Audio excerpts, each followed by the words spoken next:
ইসলামের অর্থনীতির মূল একটা শাখা হলো যাকাত। ইসলামী অর্থনীতির একটা লাইন হলো গরিবের ধার দাও, ধার করজ দাও। কিন্তু আপনাদের এলাকার তিলকপুরে কোন গরিব গিয়ে যদি বড় লোকেরে বলে আমারে ৫,০০০ টাকা ধার দেন, আমি ১৫ দিন পরে দিব, বড় লোক কয় টাকা নাই, টাকা নাই, টাকা নাই। কানের সাথে মুখ লাগায় গোপনে যদি কয় সুদে দাও, কয় লাখ, ঠিক নি? ওর কপালে আল্লাহর লানত। কারণ সুদের সাথে যারা ইচ্ছা করে জড়িত হবে, ওরা ২৪টা ঘন্টার সেকেন্ডে সেকেন্ডে সেকেন্ডে অল টাইম গর্ভধারিণী মায়ের সাথে জেনার গুনাহ, জেনার গুনাহ, জেনার গুনাহ। দুনিয়াতে যত ইসলামের দুশ্মন, আল্লাহর দুশ্মন, এর মধ্যে বড় দুশ্মন হলো দুই দল।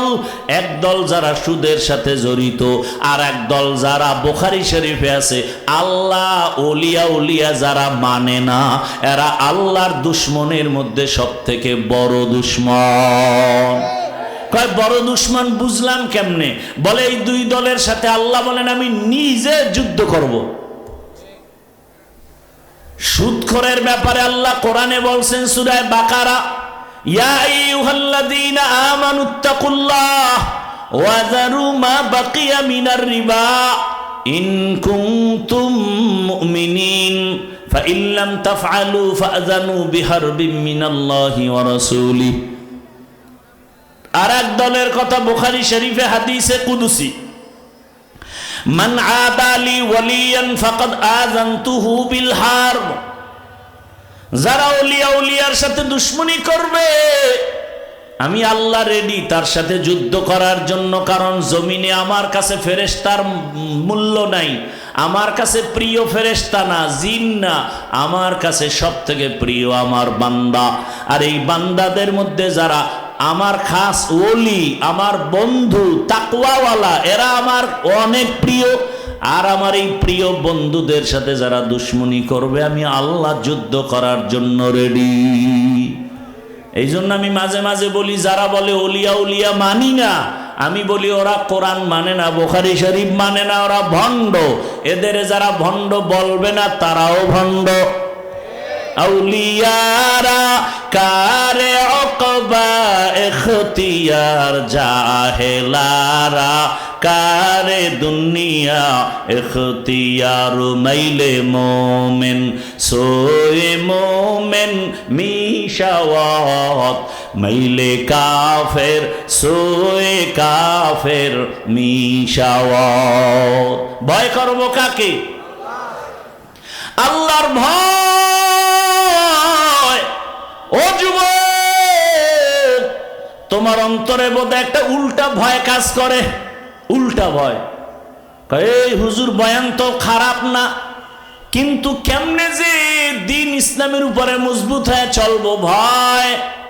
আমি বলবো, এতক্ষণ যে চিল্লাইয়া বয়ান করলাম, আমি এ কথা বুঝাই নাই তুমি স্কুল ছেড়ে হুজুর হও, টুপিওয়ালা হও, এটা বলি না। বরং আমি বাংলাদেশে এটাই সব যুবকরে বুঝাতে চাই, তুমি স্কুলে কলেজে পড়ে ডাক্তার হও, ইঞ্জিনিয়ার হও, প্রফেসর হও, ওসি ডিসি এসপি হও, কিসের পরীক্ষা নিবেন? আল্লাহ এক আয়াতে বলেন, আল্লাযী খালাকাল মাউতা ওয়াল হায়াতা লিয়াবলুয়াকুম আইয়ুকুম আহসানু আমালা ওয়া হুয়াল আজিজুল গফুর।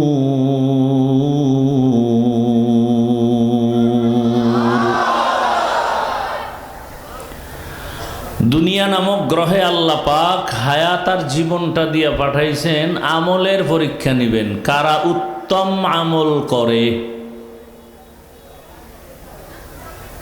ভালো আমল করে, বেশি আমল না, ভালো আমল।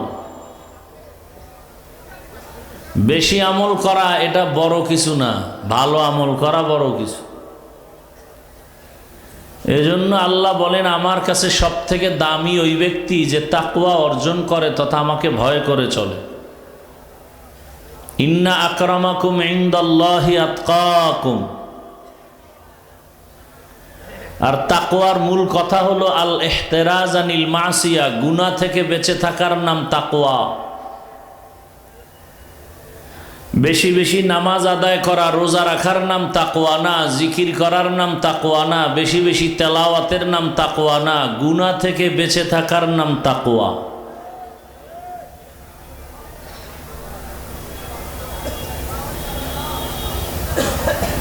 বাকি হলো বেশি আমল না করলে ভালো আমলের রাস্তা খুলে না।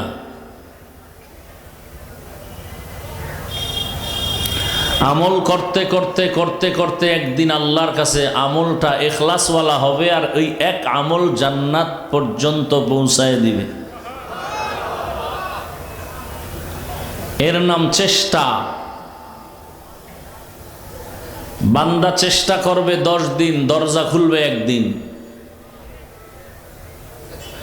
দুনিয়ার কোনো কাজও একবারে কেউ আগাইতে পারে না।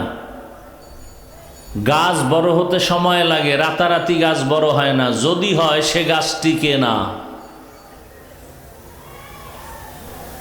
মানুষ মায়ের গর্ভ থেকে দুনিয়াতে আসতে সময় লাগে, যেই সন্তান দ্রুত বের হয়ে আসে ওই সন্তান বেশি দিন টিকে না। প্রত্যেকটা কাজ আস্তে আস্তে হয়। তো দুনিয়ার দাম আল্লাহর কাছে মোটেও নাই, মশার ডানার দাম আছে।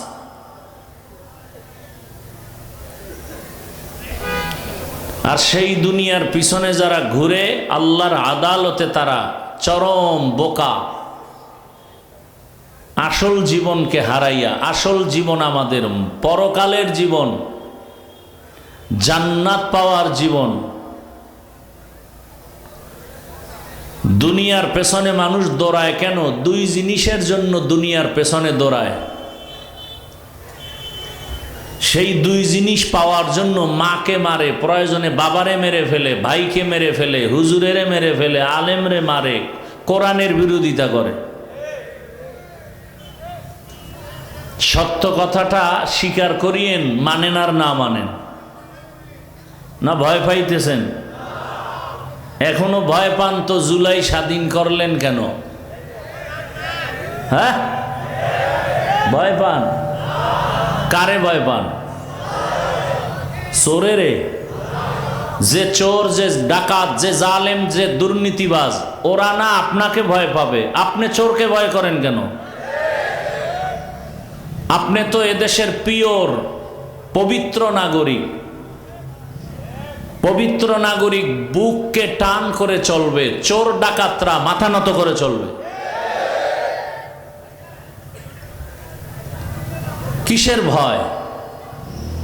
এ দেশ আমার, আমি এদেশের নাগরিক। তুলনামূলক আমি চোরের থেকে ভালো। আমার দ্বারা দেশের উপকার হয়, জাতির উপকার হয়, অতএব কথা বলার অধিকার আমার বেশি। আমার দ্বারা দেশের ক্ষতি হয় না, জাতির ক্ষতি হয় না।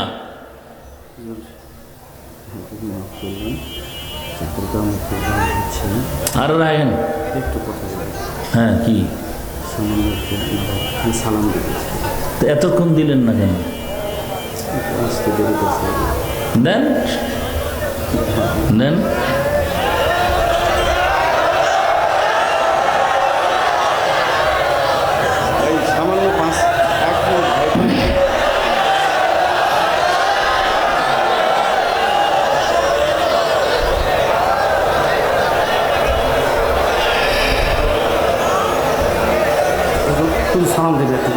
আর বললাম তো দেন, আমি কি নিষেধ করলাম? দেন, আপনি একটু বলেন।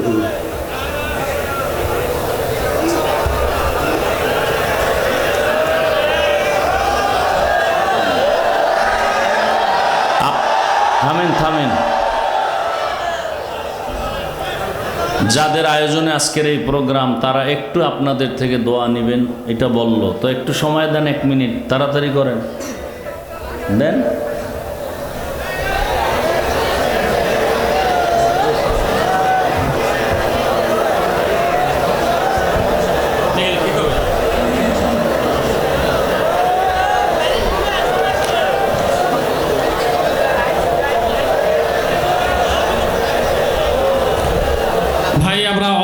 মাত্র শুধু অল্প সময় আমাদের সঙ্গে শুধু সালাম বিনিময় করবেন আমাদের জননেতা জনাব মোহাম্মদ মাসুদ রানা প্রধান। আসন্ন ত্রয়োদশ জাতীয় সংসদ নির্বাচনে জয়পুরহাট 1 আসনে বাংলাদেশ জাতীয়তাবাদী দলের মনোনীত প্রার্থী জনাব মোহাম্মদ মাসুদ রানা প্রধান। তো জনাবকে আমি সংক্ষিপ্ত কিছু সালাম বিনিময় করার জন্য অনুরোধ করছি। জি, আসসালামু আলাইকুম। আমি সময় নেব না, আমি দুঃখ প্রকাশ করছি আমার আসতে দেরি হয়েছে। শ্রদ্ধাভাজন ইমাম সাহেব, আমি আজকে আমাদের শ্রদ্ধেয় শাইখের সঙ্গে জয়পুরহাট সদরে একটি ইসলামী জলসায় ছিলাম, জয়পুরহাট ভাতসাতে। হাফিজার ভাই না? জি জি। প্রিয় উপস্থিতি, আপনারা সকলে তার কথাগুলো শুনবেন। উনি অত্যন্ত আল্লাহ মানুষ। আল্লাহ এবং রাসূলের যে কথাগুলো বলবে আমরা সকলে আমল করব। আপনাদের সকলের কাছে দোয়া চেয়ে নিচ্ছি, আপনারা সকলে ভালো থাকবেন। আসসালামু আলাইকুম রহমতুল্লাহ। আমাদের বেগম খালেদা খুবই অসুস্থ, তার জন্য একটু দোয়া করবেন। আসসালামু আলাইকুম। ভাইরা আমার, যে কথাটা বলতেছিলাম যে এই দুনিয়ার মূল্য আল্লাহর কাছে মোটেও নাই, তো আল্লাহ দুনিয়ায় পাঠাইলেন কেন সেই বিষয়ে 2-4টা কথা বললাম। পরকাল জীবন আপনার আমার জন্য আসল জীবন। এই দুনিয়ার জীবনের 1 সেকেন্ডের কোনো ভরসা নেই। মানুষ গান গায়, বলে নিঃশ্বাসের নাই বিশ্বাস। দেখেন, দুনিয়ার পিছনে যারা ঘুরে কয় জিনিস চায়? 2 জিনিস চায়। এই 2টা জিনিস পাওয়ার জন্য প্রয়োজনে মাকে মেরে ফেলে, বাবাকে মেরে ফেলে, স্বামী স্ত্রীকে মারে, স্ত্রী স্বামীকে মারে। 2 জিনিসের একটা হলো শান্তি চায়, আর একটা হলো সম্মান চায়। কিন্তু আমি বলে গেলাম, আমার কথাগুলো খুব সাদা মাটা, কিন্তু খুব ওজনওয়ালা এবং খুব ফ্রেশ, কোনো ভেজাল নেই। 2 জিনিসের, এক শান্তি, দ্বিতীয় সম্মান। আপনাদের বিশ্বাসটাকে মজবুত করাবার জন্য আমরা মাঝে মাঝে আল্লাহর জাতের কসম করি, যাতে করে আপনার সন্দেহ না থাকে। আল্লাহর জাত ও সিফাতের কসম, আল্লাহর দ্বীন ইসলাম আর আখেরাতকে বাদ দিয়া যারা দুনিয়া দুনিয়া দুনিয়া দুনিয়া জিকির করে, একটা মানুষও দুনিয়াতে শান্তিতেও নাই, সম্মানেও নেই। আপনাদের বিশ্বাসের ঘাটতি আছে, আমি কসম করেছি। কোনো ঘাটতি আছে? এখন আপনি বলবেন অনেক সম্মান, পুলিশ স্যালিউট দেয়, র্যাব স্যালিউট দেয়। ওই সম্মান তো টাকার কেনা সম্মান। টাকার কেনা সম্মানের ভ্যালু কি? প্রথমে ফুলের মালা, ফাইনালে জুতার মালা। কি যেই পুলিশ স্যালিউট দেয় সেই পুলিশ আবার হ্যান্ডকাপ লাগায়, এটা কিসের সম্মান? কি বলেন? 10 তলা বিল্ডিং সম্মান? যদি তাই হয় তো বিল্ডিং ছেড়ে জঙ্গলে ঘুরে কেন? সুইস ব্যাংকে টাকা রেখে লাভ কি যদি চেক বই না থাকে? এই টাকার কোনো ভ্যালু নাই। আসছে রাতারাতি, হারাম ভাবে চলে যাবে রাতারাতি। হারাম টাকার বিল্ডিং জীবনে ঘুমাতে পারবে না, ভূমিকম্প ছাড়া ধসে যাবে। হারামে আরাম নাই। দুনিয়াদার একটা লোককে আমাকে দেখান যে সম্মানে আছে, শান্তিতে আছে। কিন্তু দেখেন তো, মহামারী করোনার ইতিহাস ভুলে যাবেন না। বাবা করোনায় আক্রান্ত, ছেলে শিক্ষিত কুলাঙ্গার, মাস্ক লাগিয়ে বসে আছে, বাবার কাছে যায় না, মরার ভয়। এক পর্যায়ে করোনার আক্রান্ত বাবা মরেই গেল। এলাকার গরিবদের কিছু টাকা দিয়ে বলে লাশটা রাস্তায় ফেলে দাও। রাস্তায় বাবার লাশ ফেলে দিল, দরওয়াজা জানালা লক করে দিল। কুলাঙ্গার সন্তান জানালা খুলে তাকায় দেখলো না বাবার লাশ, কুত্তায় খেলো না জানাজা হলো। ইতিহাস মনে রাখবেন, ভুলে যাবেন না। সেই মহামারী করোনার কঠিন আতঙ্কের সময় আমার জন্মভূমি বাংলাদেশের শত শত করোনার লাশ আমার দেশের কিঞ্চিত পুলিশ বাবারা আর সিংহবাগ টুপিওয়ালা ওলামায়ে কেরামরা নিজেদের কাঁধে নিয়ে গোসল করিয়েছিলেন, কাফন জানাজা দাফন করেছিলেন, একজন টুপিওয়ালাও করোনায় মরে নাই। এরপরও যারা বলবে হুজুর খারাপ, ওর রক্ত খারাপ। সরকারি চাকরি করেন যারা, বেসরকারি চাকরি করেন, ডিউটি দৈনিক 8 ঘন্টা, বেতন নিম্নে 20,000, টেবিলের নিচে আরো মুক্তা আছে কোটি কোটি। পৃথিবীর কোন রাষ্ট্রের টেবিলের নিচে যদি মুক্তা নাও থাকে, সোনার বাংলায় হারাম শুয়ারের বহু মুক্তা থাকে। এটা ধরতে যে পারে সেই রাতারাতি আঙ্গুল ফুলে কলা গাছ হয়ে যায়। যেমন কলা গাছ হয়, কলা গাছ যত মোটা হোক না কেন, শক্তি কম, দা দিয়ে একটা আঘাত করলে শুয়ে পড়ে। এজন্য হারাম যেটি খায় এটির শক্তি নাই, না শারীরিক, না মানসিক, না জৈবিক। কথা বলেন না কেন? আল্লাহ হেদায়াত দান করুন। আসছে যেভাবে চলেও যায় সেভাবে। তাহলে ভালো করে বলেন, সরকারি বেসরকারি ডিউটি 8 ঘন্টা, নিম্নে বেতন কত?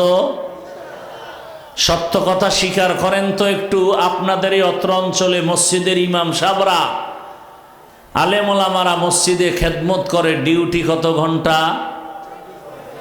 বলেন, সত্য কথাটা বলেন। বেতন কত দেন? 50,000। ওই কেউ বলে 3,000, 2,000, 5,000, 7,000। এক জায়গায় শুনলাম 1,500 5 ওয়াক্ত ইমামের আর খতিব সাহেবের 2,500। বললাম মাসের আগে, বলে 13 মাস বাকি। সভাপতি সাহেব বেতন দেন কত? বলে 100 টাকা। সেক্রেটারি সাহেব সভাপতির থেকেও বড় ধনী, তিনি দেন কত? বলে 50। সভাপতির থেকে বেশি দেন না কেন? বলে বেদবি হবে। সেই 24 ঘন্টা ডিউটি করে ইমাম সাহেব, আলেম মানুষ, বেতন দেন 5,000। আল্লাহ মানুষকে বিবেক দিছেন ভালো মন্দ যাচাই করার, কোনো পশুকে দেন নাই। একটু বিবেক দিয়া চিন্তা করেন তো, পৃথিবীতে এর থেকে জুলুম আর কি হতে পারে? এরপরও কি কোনো ইমাম সাহেব কারো সাথে খারাপ আচরণ করেছে? অথচ সরকারের ডা খাইয়া লইয়া যাদের ভুঁড়ি মোটা, এরা আবার সরকারের বিরোধিতা করে, মানববন্ধন করে, বলে স্কেল বাড়াও নাইলে গদিতে লাল বাতি জ্বালাইয়া দেব। আর ইমামের 24 ঘন্টা ডিউটি, বেতন নাই, মাসে মাসে নাই। সেই ইমামকে রাখে আবার রিমান্ডে। জহুরের নামাজে নাই, আসরের নামাজে রিমান্ড শুরু। রিক্সাওয়ালা কয়, জহুরে ছিলেন কই? ইমাম সাহেব কয়, কে তুমি? বলে আমি রিক্সা চালাই। পাওয়ার কেন? বলে 5 টাকা বেতন দেই। সেই পাওয়ার। এরকম বেয়াদব আছে না নাই? এরপর ইমাম গালি দেয় কাউকে? কোনদিন জুমায় বলছে বেতন বাড়াও 30,000, 1 তারিখে দাও, না হয় আসর থেকে সূরাগুলো উল্টা পড়া হবে? বলছে? বরং এত বাজে কথা ইমামরে বলে, ধমক দেয়, কত কিছু। মিডিয়ার যুগ, রাতের আধারেও কিছু করলে তাও প্রকাশ হয়ে যায়। এত যুগের মধ্যেও আমরা মাঝে মাঝে শুনি, দেখি যে মসজিদের দায়িত্বশীলদের গায়ে পর্যন্ত হাত তুলে। এরম বেয়াদবের খবর আমরা শুনি। কিন্তু এরপরেও কোনো ইমাম, কোনো আলেম গালাগালি করেন, কারো জন্য বরদোয়া করেন? বরং হাত তুইলা কলিজা খুলে দোয়া করে, ও আল্লাহ এলাকায় শান্তি দাও, কবরওয়ালাদের জান্নাত দাও, ব্যবসায়ীদের বরকত দাও, অসুস্থ রোগীদের সুস্থ বানাও। এরপরেও যারা বলে হুজুর ভালো না, আমি বলি ওর 14 পুরুষের রক্ত ভালো না। এলমেরা এজাজু করদন বেহিসাব, খলকেরা দাদন জওয়াবে বাসওয়াব, হক না দারত দোস্তে খলকা জারে রাহ, নিস্তে ই খসলত একে দিনদারেরা। দুনিয়ার পেছনে যারা দৌড়ায় কয় জিনিস চায়? শান্তি আর সম্মান। একজনও শান্তিতে নাই, একজনেও শান্তি নাই, মানি ভিতরেও জ্বালা বাইরেও জ্বালা। ছেলে নিয়ে শান্তি নাই, মেয়ে নিয়ে শান্তি নাই, পরিবার নিয়ে শান্তি নাই, ব্যবসায় শান্তি নাই, চাকুরিতে শান্তি নাই, খানায় শান্তি নাই। গরিব দিন আনে দিন খায়, রিক্সা চালায়, কত আরামের, পেরেশানি নাই। ঘরে কোনো তরকারি নাই, ডিম ভাজাও নাই, একটা কাঁচা মরিচ দাও, কাঁচা মরিচ দিয়ে একটা টান মারছে, 1 মিনিটে 3 প্লেট নাই। ঠিক নেই? আর দুনিয়াওয়ালারা টেবিলের মধ্যে কত খানা, কত সবজি, কত শাক, কত ভর্তা, কত মাছ, কত গোশত, খাইতে পারে না। ডাক্তার কয় খাইও না, রেড সিগন্যাল লাগায় দিলাম, খাইলেই মরবি। কত এত কিছু খাওন কি করবো? কয় দেখবি আর জিব্বায় বাড়ি মারবি, ভিতরে নিবি না বিপদ। এরে আল্লাহর গোলাম, আমরা আপনাদের চোখের নজরে যারা আখিরাতের প্রাধান্য দিয়া আল্লাহর নবীর আদর্শ মেনে চলি, ইসলামের মেনে চলি, টুপি পরলাম, দাড়ি রাখলাম, নামাজ পড়ি, পর্দা করি, হালাল খাই, আপনাদের পায়ে ধরে ধরে নরম হয়ে বুঝাই, আপনাদের চোখের সামনে তাকায় দেখেন এত বিপদ, কান্না সবার চোখে, শান্তি নাই। ব্যবসায়ী বলে শান্তি নাই, চাকরিজীবী বলে শান্তি নাই, কিন্তু আমরা গরিব টুপিওয়ালারা কোনো পেরেশানি নাই, আগেও যেমন এখনো তেমন। আমাদের শান্তি দেওয়ার মালিক আল্লাহ। আল্লাহ বলেন আমাকে ভয় কর। এই শীতের মধ্যে ওযু বানায় নামাজ পড়া যে কত কষ্ট, এরপরও ওযু বানায় নামাজ আদায় করি আল্লাহর ভয়। দুনিয়ার লোভে পড়ে যেই মানুষগুলো দৌড়ায়, এই মানুষগুলো দুনিয়াও পায় না, আখিরাত তো পাবেই না। দুনিয়া দুনিয়া করতে করতে জীবন শেষ। এমন দুনিয়া কামাই করছে যে ছেলে পর্যন্ত বাবারে মারতে দ্বিধা করে না, স্বামী স্ত্রী জবাই করে ফেলে। তো দুনিয়াটা বড় কঠিন এক জায়গা, কোনো শান্তি নাই। আখিরাতের ফসল কামাই করার জায়গা, এই দুনিয়া নামক জায়গার কোনো মূল্য নাই। দিলেন কেন? বলে একটু জরুরত সারার জন্য। যেমন আমি উদাহরণটা এভাবে দেই, আপনাদের তিলকপুর কি থানা? থানা কি? আক্কেলপুর থানা।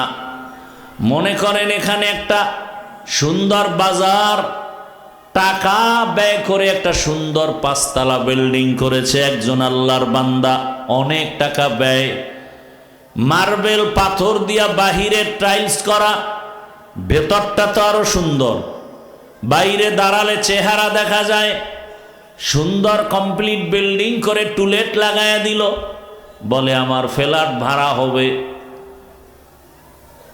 সম্ভ্রান্ত পরিবারের ভদ্র ফ্যামিলির সন্তান আসলে ভাড়া দেয়া হবে।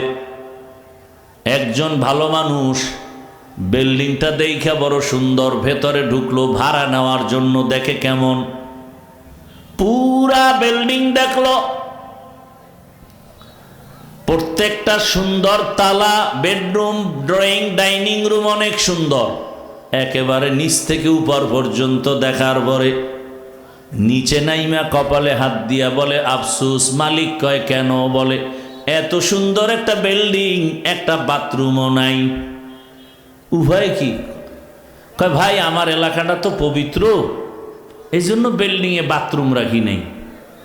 তো বাথরুম যদি প্রয়োজন হয়, এখান থেকে আধা কিলোমিটার দূরে ওখানে সুন্দর করে বাথরুম বানানো, তোমার প্রয়োজন হলে বেল তুমি নক করবা, সাথে সাথে তোমাকে আমার কর্মচারী ওই আধা কিলো দূরে বাথরুমে নিয়ে যাবে।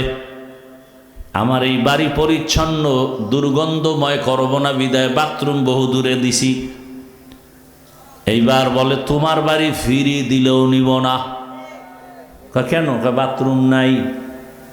এত দাম বাথরুমের? তাহলে 1 মাস আগে বললে তো পুরা বিল্ডিং বাথরুম বানিয়ে দিতাম। না তাও হবে না তো কি হবে? বলে প্রত্যেক ফ্ল্যাটের মধ্যে সুন্দর করে কমপক্ষে একটা বাথরুম, না হয় 2টা দাও, না হয় প্রত্যেকটা রুমে রুমে দিলে আরো ভালো। আমাকে 1 মাস টাইম দাও, বাথরুমের এত মূল্য যেহেতু বলছো করিয়েই সারুম। এইবার 1 মাস টাইম পেয়ে মিস্ত্রি লাগায় বাথরুম করলো, এত সুন্দর ড্রয়িং ডাইনিং বেডরুম থেকে আরো সুন্দর করে বাথরুম বানাইয়া এসি লাগাইয়া দিছে। আবার এক পার্শ্বে টেলিভিশন। শুধু শুধু আবার সময় নষ্ট করে লাভ কি? সময়ের মূল্য বেশি। যেহেতু বাথরুমে তুমি থাকবা, বসে বসে দেশের খবর নিও।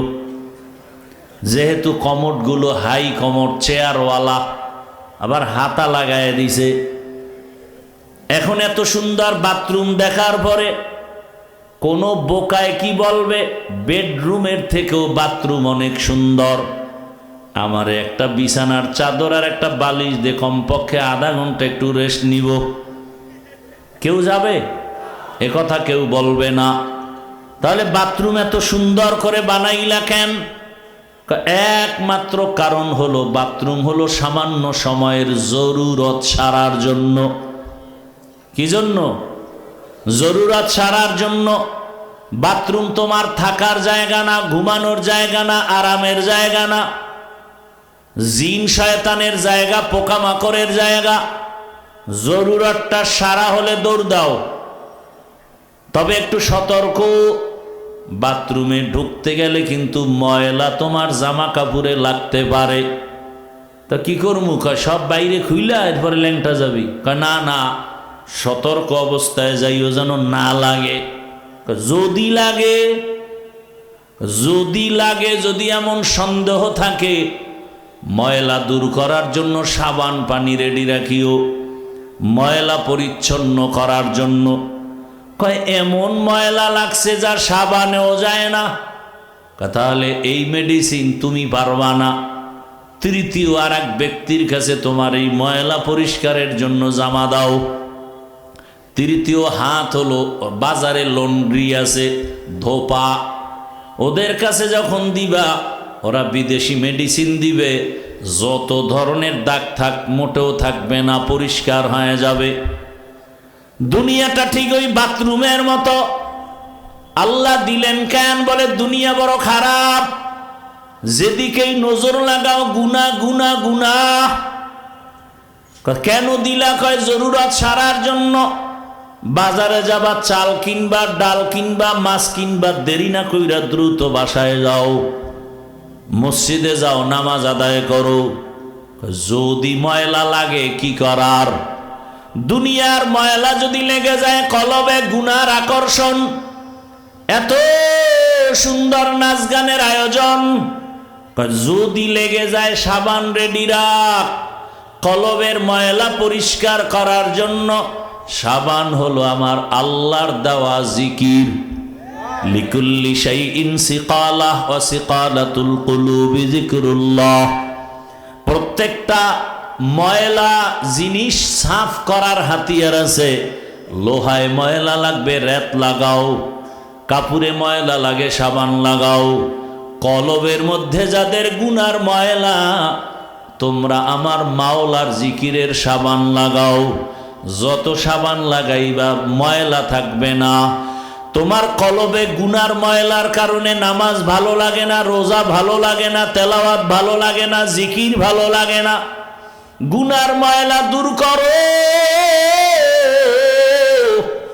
তোমার মতো যুবকটা জেনারেল লাইনে স্কুলে পড়ে, কলেজে পড়ে, টাইম মতো নামাজে যায়, আর তোমার কাছে নামাজটা কেমন খারাপ লাগে? কারণ তোমার অন্তরে গুনার ময়লা। সাফ করার জন্য আল্লাহর নামের জিকির লাগাও।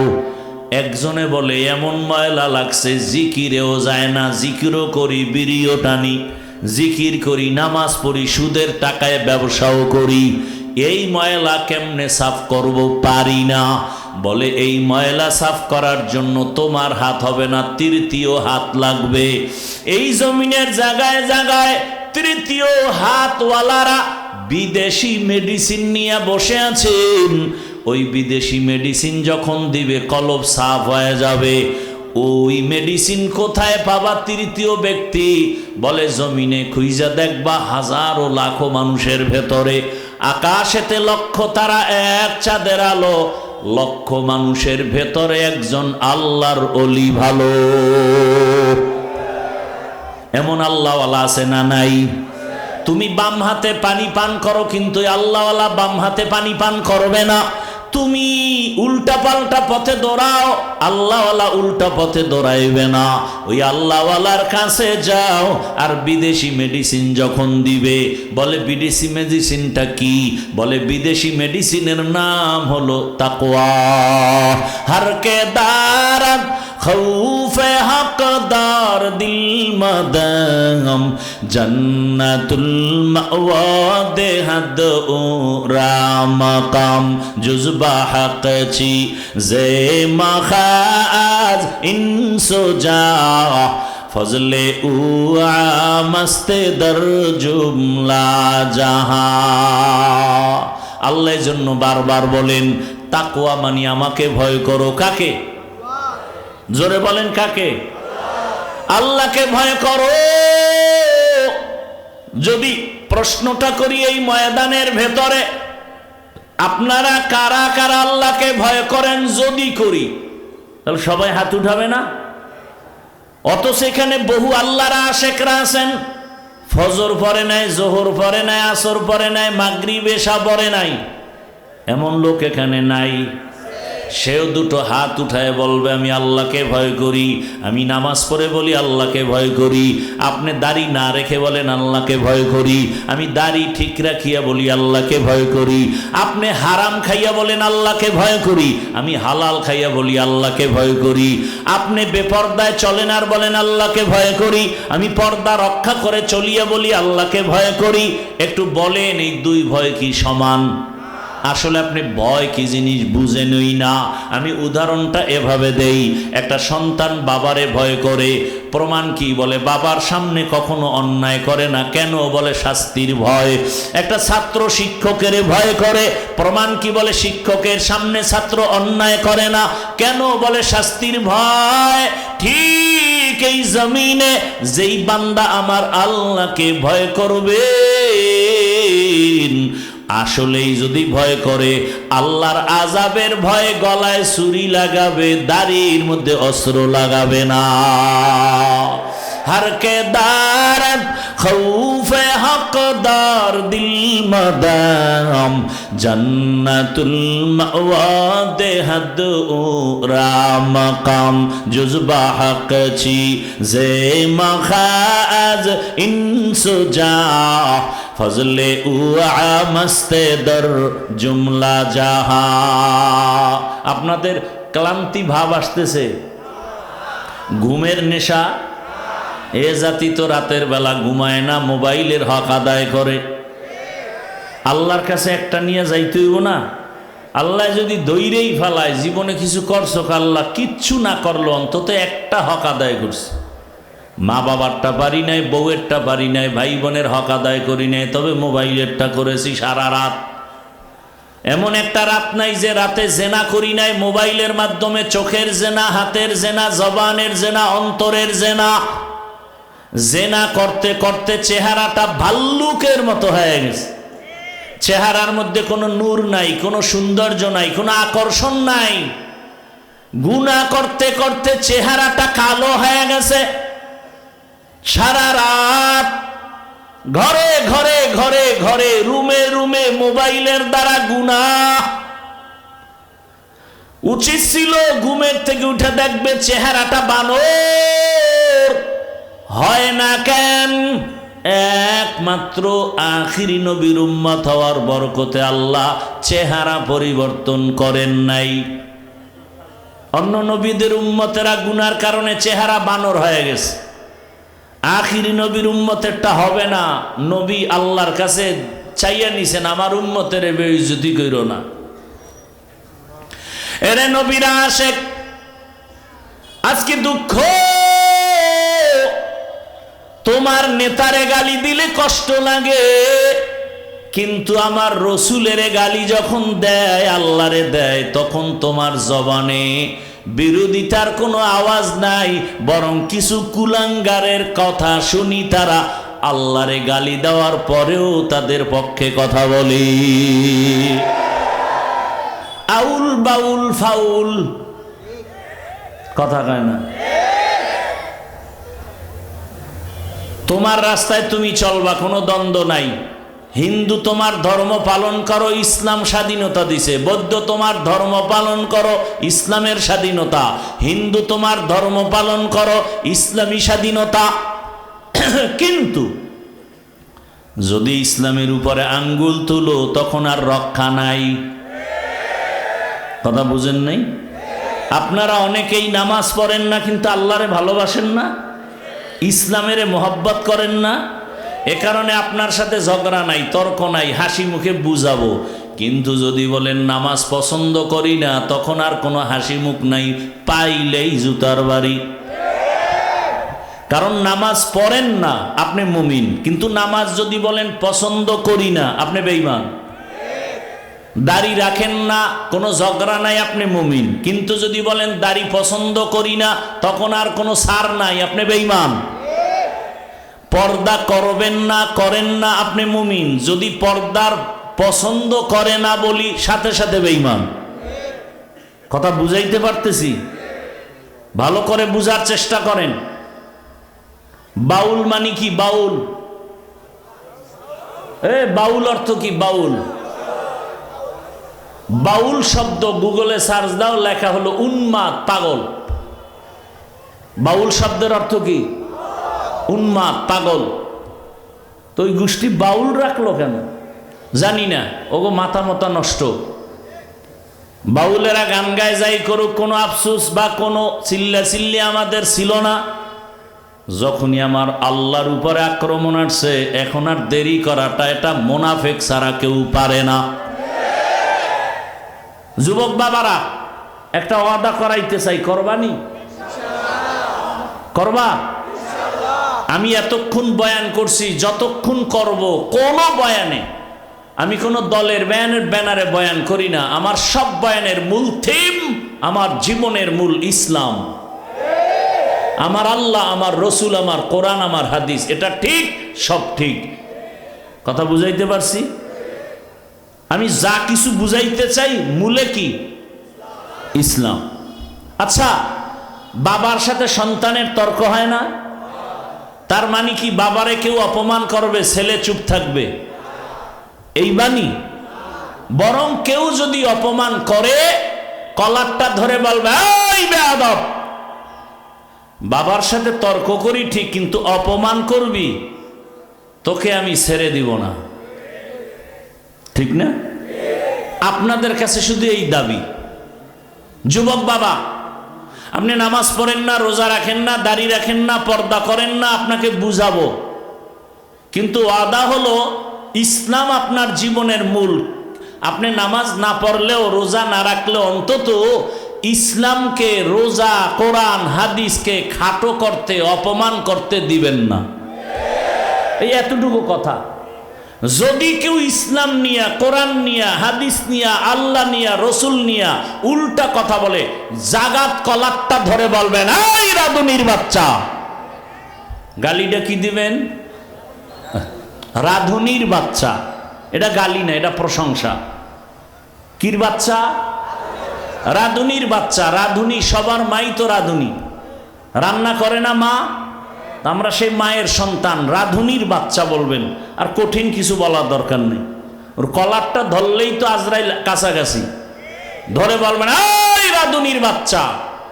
আমি দাড়ি রাখি না, নামাজ পড়ি না ঠিক, কিন্তু আমার আল্লাহ নিয়া, কোরআন নিয়া, ইসলাম নিয়া যদি কোনো সম্মান নষ্ট করার কথা বলো, চামড়াটা তুলে ফেলবো এক্ষুনি। পারবা? ইসলামকে অপমান করতে দেওয়া যাবে? তুমি কোন দল করবা না করবা সেটা আজ আল্লাহর সাথে তুমি বুঝপড়া করো। তুমি তো দুধু খাওয়া শিশু না, সব বুঝো।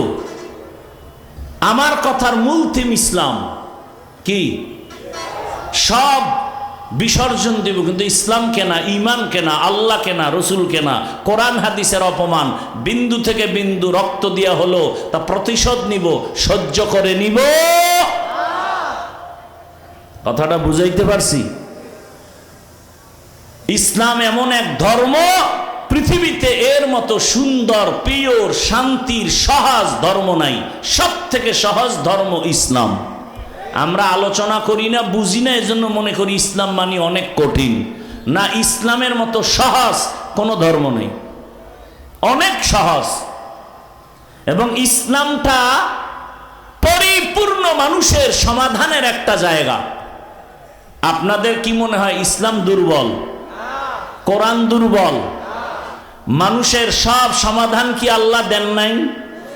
না, কোনো ভুলে একটা জায়গায় আল্লাহ বোধহয় দিতে ভুলে গেছেন। তো কেন বলেন ইসলামে, কোরআনে রাষ্ট্রনীতি নাই? কথা বলেন না কেন? সুলাইমান নবী গোটা দুনিয়া পরিচালনা করেন নাই? ঘটনা কোরআনে নাই? ইউসুফ নবী মিশরের অর্থমন্ত্রী ছিলেন না? ঘটনা কোরআনে নাই? রহমতের নবী মদিনার রাষ্ট্র চালান নাই? হ্যাঁ, আপনি একটু আগেই বলছে আপনি নামাজ পড়েন না, ঠিক আছে, আপনাকে বুঝাবো, কিন্তু আপনি এই কথা বললেন না আমি নামাজ পছন্দ করি না, তাহলে কিন্তু আপনার সাথে আমার যুদ্ধ হবে, কারণ আপনি বেঈমান। আপনি আল্লাহর কোরআনে বর্ণনা করা রাজনীতি আপনি যদি না করেন, কোনো ঝগড়া নাই, কিন্তু যদি বলেন এটা কোরআনে নাই, ইসলামে নাই, পছন্দ করি না, তাহলে যুদ্ধ হবে। কথা বুঝাইতে পারলাম?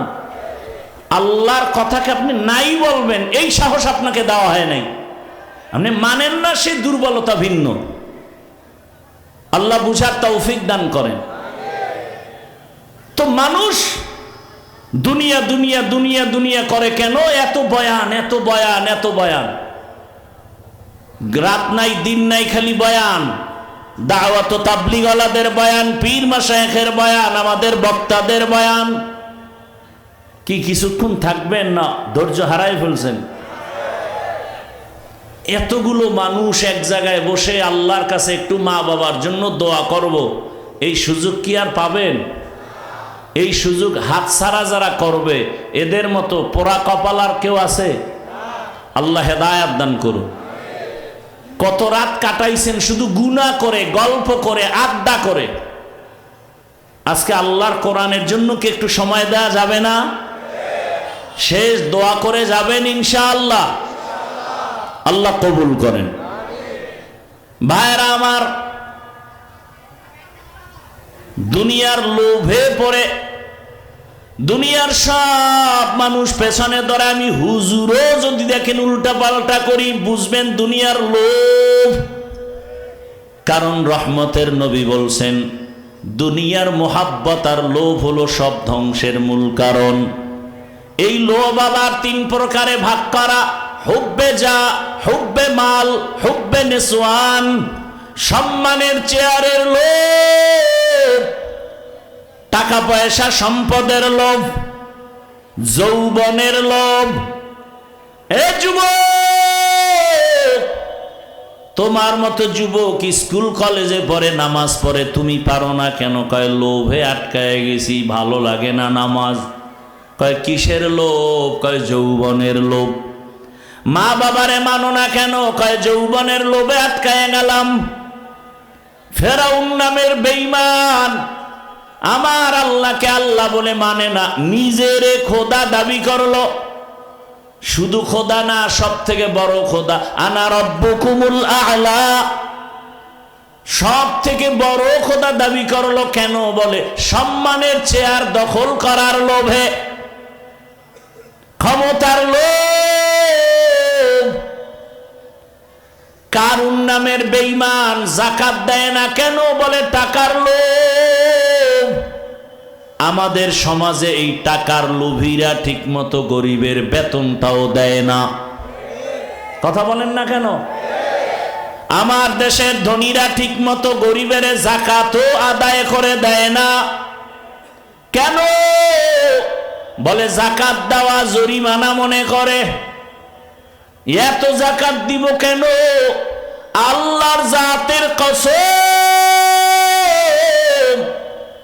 এই জমিনে যদি ইসলামের অর্থনীতি বাস্তবায়ন হইতো, মাত্র 5 থেকে 10 বছরের ভেতরে আমার দেশে কোনো দরিদ্র থাকতো না।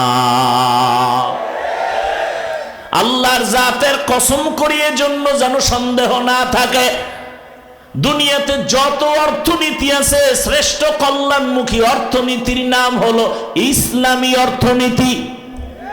এখন তো এই বিষয়ে আলোচনা নাই, এজন্য আমরা বুঝি না। ইসলামের অর্থনীতির মূল একটা শাখা হলো যাকাত।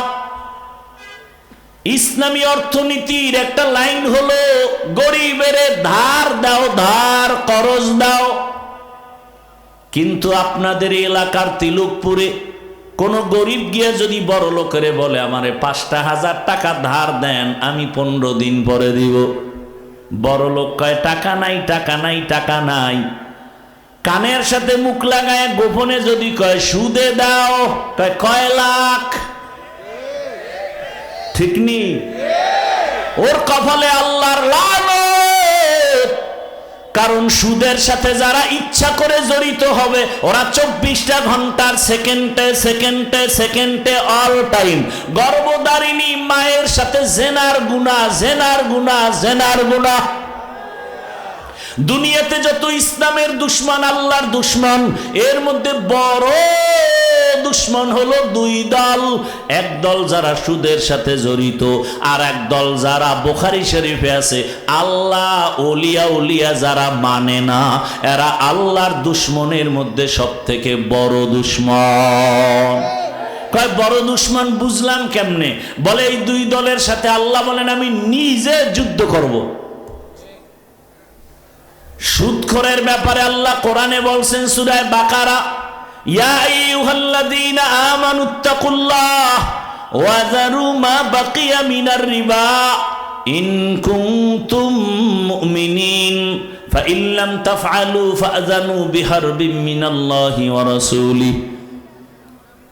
আর এক দলের কথা বুখারী শরীফে হাদিসে কুদসি, মান আদালি ওয়ালিয়ান ফাকাদ আযানতুহু বিল হারব।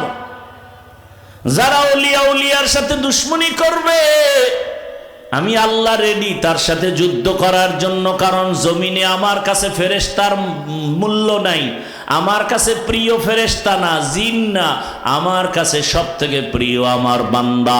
আর এই বান্দাদের মধ্যে যারা আমার খাস ওলি, আমার বন্ধু তাকওয়াওয়ালা, এরা আমার অনেক প্রিয়। আর আমার এই প্রিয় বন্ধুদের সাথে যারা দুশমনি করবে, আমি আল্লাহ যুদ্ধ করার জন্য রেডি। এই জন্য আমি মাঝে মাঝে বলি, যারা বলে ওলিয়া উলিয়া মানি না, আমি বলি ওরা কোরআন মানে না, বুখারী শরীফ মানে না, ওরা ভণ্ড। এদের যারা ভণ্ড বলবে না, তারাও ভণ্ড।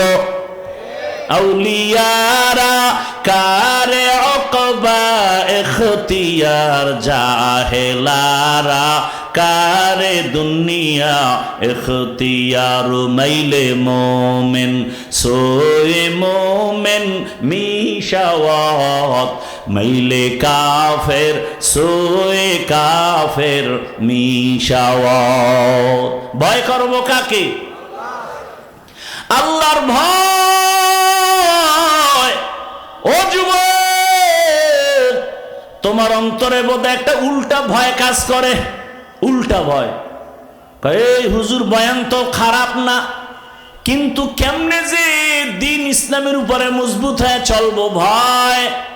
আমি বলবো, এতক্ষণ যে চিল্লাইয়া বয়ান করলাম, আমি এ কথা বুঝাই নাই তুমি স্কুল ছেড়ে হুজুর হও, টুপিওয়ালা হও, এটা বলি না। বরং আমি বাংলাদেশে এটাই সব যুবকরে বুঝাতে চাই, তুমি স্কুলে কলেজে পড়ে ডাক্তার হও, ইঞ্জিনিয়ার হও, প্রফেসর হও, ওসি ডিসি এসপি হও। আমি এটা বুঝাতে চাই। কেন? আমার দেশে মুফতি মুহাদ্দিস মাওলানার অভাব নাই, আমার দেশে আদর্শবান ডাক্তারের অভাব। আদর্শবান ইঞ্জিনিয়ার প্রফেসরের অভাব, আদর্শবান ওসি ডিসিএসপির অভাব।